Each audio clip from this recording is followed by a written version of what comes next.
Welcome to part 5 of our lesson on mixing the particle nga.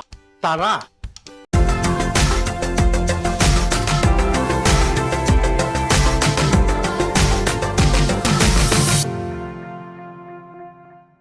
Kumusta po kayo? Welcome back! This is the concluding part of our lesson on mixing the Tagalog enclitic particle nga with other particles that will completely create new meanings to a phrase or sentence. In the last 4 videos, I've talked about how the particle nga combined with other particles create new meanings to a phrase or sentence in Tagalog. In the last video, which was part 4 of this lesson, I covered how combining the particle nga with 2 or even 3 other particles can create expanded context to a sentence. If you have missed the previous videos on this topic, do check them out so that this current video will make sense to you. The links are in the description box down below. In this video, I will continue with more sample sentences that combine the enclitic particle nga with other particles we have learned so far. Kaya, tara, simulan na natin. Let's begin with the combination of the enclitic particles lang, nga, and naman. This combination conveys one's nonchalant expression about being placed in undesired situation.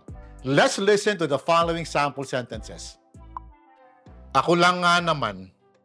It is indeed just me and no one else. Ako lang nga naman ang magbabayad.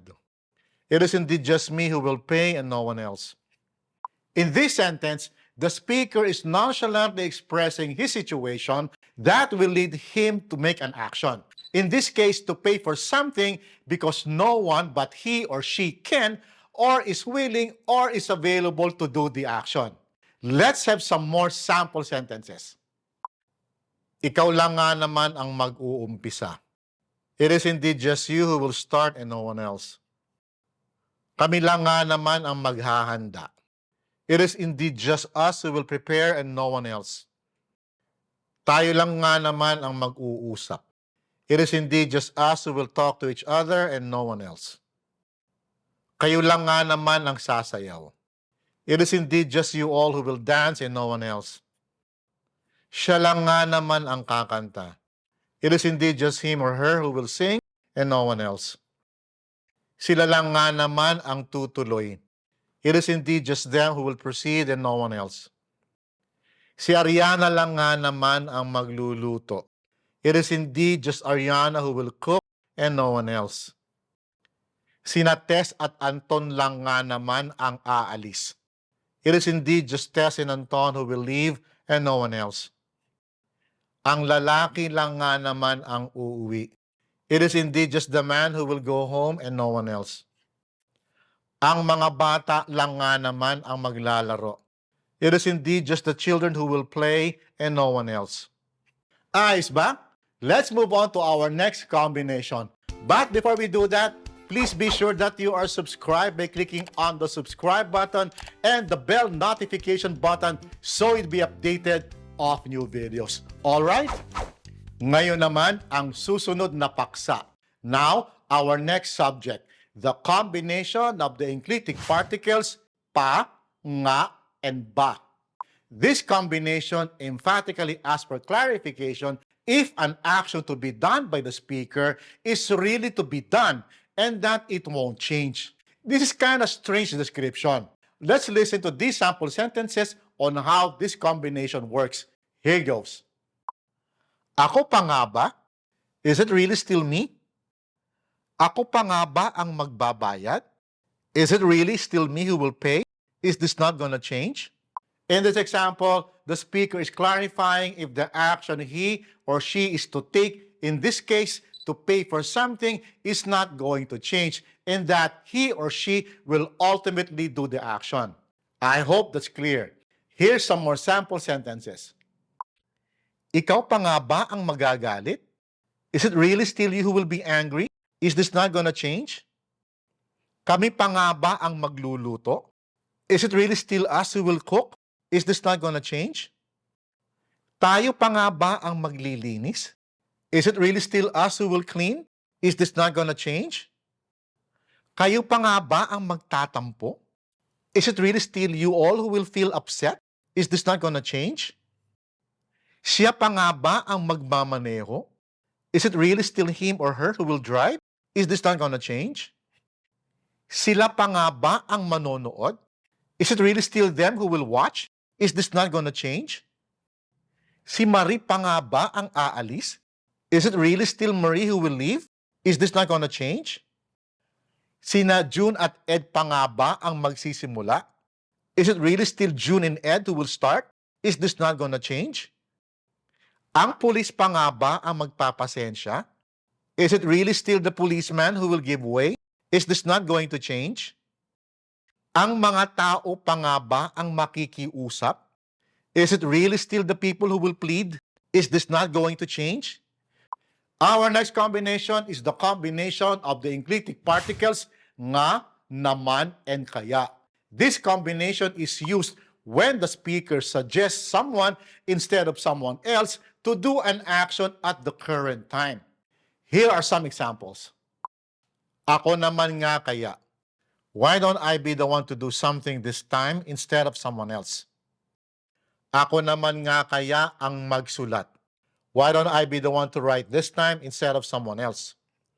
This is an indirect way of suggesting something in Tagalog. Culturally, Filipinos are indirect to avoid offending others. That's why this manner of suggesting is in the question form. Make sense? Moving on. Ikaw naman nga kaya ang maglinis. Why don't you be the one to clean this time instead of someone else? Kami naman nga kaya ang kumain.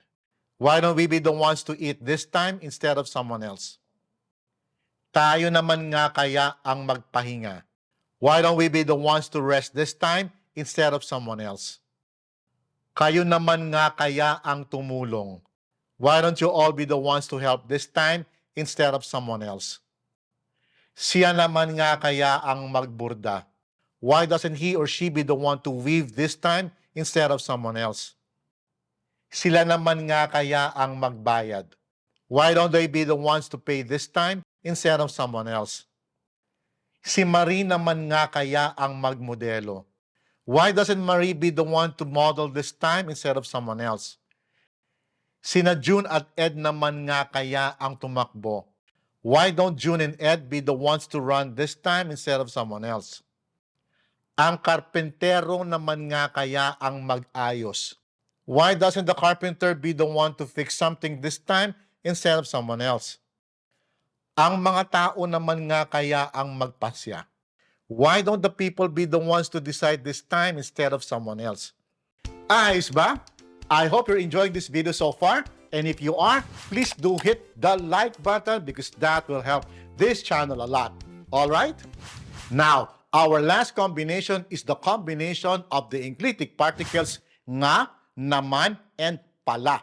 This combination conveys realizing that an action is indeed to be done at the current time. Listen to these sample sentences. Ako nga naman pala. I indeed will be the one to do it this time, I just realized. Ako nga naman pala ang magsusulat. I indeed will be the one to write this time, I just realized. This sentence is like saying, oh yeah, it's me who will write. Funny, I just realized that. Does that make sense? Here are some more examples. Ikaw nga naman pala ang maglilinis. You indeed will be the one to clean this time, I just realized. Kami nga naman pala ang kakain.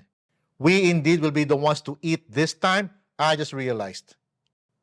Tayo nga naman pala ang magpapahinga. We indeed will be the one to rest this time, I just realized. Kayo nga naman pala ang tutulong. You all indeed will be the ones to help this time, I just realized. Siya nga naman pala ang magbuburda. He or she will be the one to weave this time, I just realized. Sila nga naman pala ang magbabayad. They indeed will be the ones to pay this time, I just realized. Si Marie nga naman pala ang magmomodelo. Marie indeed will be the one to model this time, I just realized. Sina June at Ed nga naman pala ang tatakbo. June and Ed indeed will be the ones to run this time. I just realized. Ang karpintero nga naman pala ang mag-aayos. The carpenter indeed will be the one to fix something this time. I just realized. Ang mga tao nga naman pala ang magpapasya. The people indeed will be the ones to decide this time. I just realized. Wow! This has been a long series on our lesson on combining the enclitic particle nga with other particles. I hope that this lesson has given you a sense of the boundless possibilities that combining enclitic particles give in terms of new meanings, context, and nuances in speaking Tagalog. Please be sure to practice using enclitic particles with your Filipino friends, family members, or partners. In the next video, I will begin to discuss another enclitic particle, and that particle is muna, which means to be first. I hope you catch that. I will see you then. Maraming salamat po at hanggang sa susunod.